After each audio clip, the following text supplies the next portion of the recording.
The hall was vast and echoing, its ancient stone floor scarred with the ghosts of forgotten battles. Pale shafts of light slipped through cracks in the high ceiling, illuminating dust that floated like ash in the still air. True to his word, the beast had brought Ruby here to learn. She stood opposite him, small and tense, a lone figure in the cavernous space. He circled her with the silent, unnerving patience of a predator assessing its prey. He moved first, a controlled, fluid lunge that was deceptively graceful for his immense size. It was a demonstration of power held in check. Again. But now, there were no words. Just the sound of her boots scuffing against stone as she tried to mirror his stance, to find his balance. Her footing slipped. In a heartbeat, her back hit a cold stone pillar. The beast's massive form caged her in, his paws braced on either side of her head. His hot, rough breath stirring the hair at her temple. His golden eyes, once sharp with focus, now clouded over with something ancient and feral. The air between them grew heavy. Electric. Ruby's heart hammered against her ribs, a frantic drum in the silence.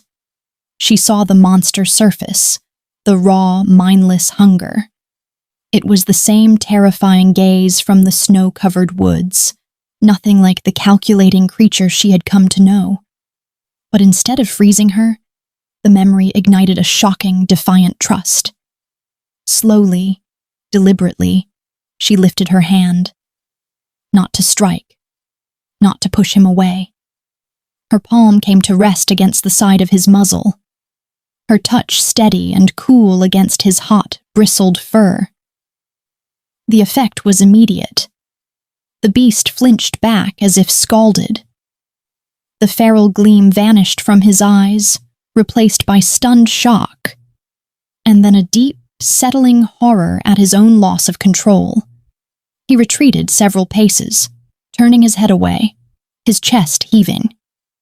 The silence that followed was thicker and more telling than any confession. Something had cracked open between them, fragile, dangerous, and undeniably real. "Let's keep going. I can't afford to falter." In the days prior, she had learned to run. They used the castle as their arena for a deadly game of hide-and-seek. The deal was simple. If he found her, he would press the fight until she collapsed from exhaustion. If she evaded him, she earned time with her grimoire. So far, she had never won, and so they fought. At the stroke of dusk, the hunt began again. Somewhere in the castle's heart, the beast's growl reverberated, a low rumble that made the very stones seem to breathe with him. It was her signal to run. Ruby didn't hesitate. She slipped from her bed and vanished into the labyrinth of corridors. With every lost game, every failed attempt, she had carved the castle's layout into her mind. This place was no longer his fortress. It was her hunting ground. A strange sense of peace settled inside her. Then the sound of footsteps thundered somewhere behind her. He never ran. He never had to. He always found her. But this time, she would use that against him. "You're getting slower, little fox." Her pulse pounded, but this time, she didn't let fear lead.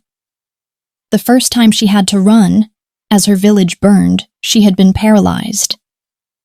Fear was the enemy. So she plucked the same bravery she'd used to curse the beast, and she pushed on. The first time they played, she had been prey.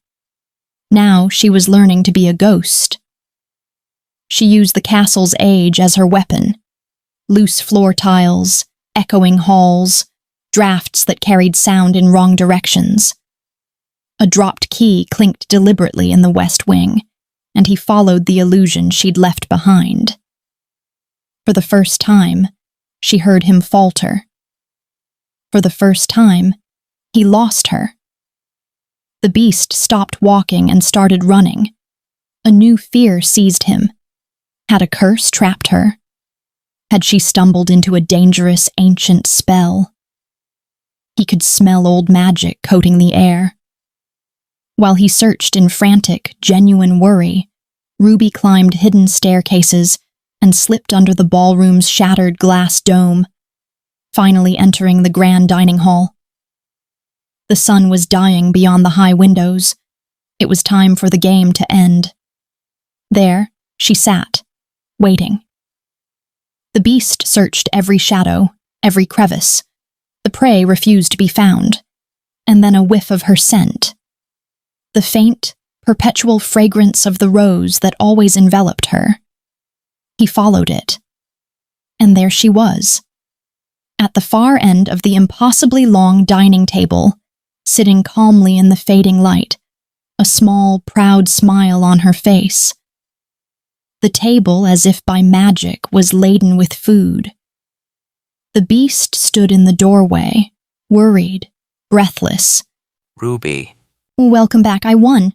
The beast stood frozen, not in anger, but in quiet shock. He had scoured the entire castle. She was human. How? The last rays of sunlight touched his face, and for a single, startling heartbeat, he almost looked human. Wordlessly, she placed his heaping plate on the floor where he usually ate, and then sat to her own meal. But before they could take the last bite, the sound came. Howls. Dozens of them, filling the night, coating the air with pure dread. A pack of wolves stood outside the castle walls, and a single voice rose above them all, yelling one word. Ruby!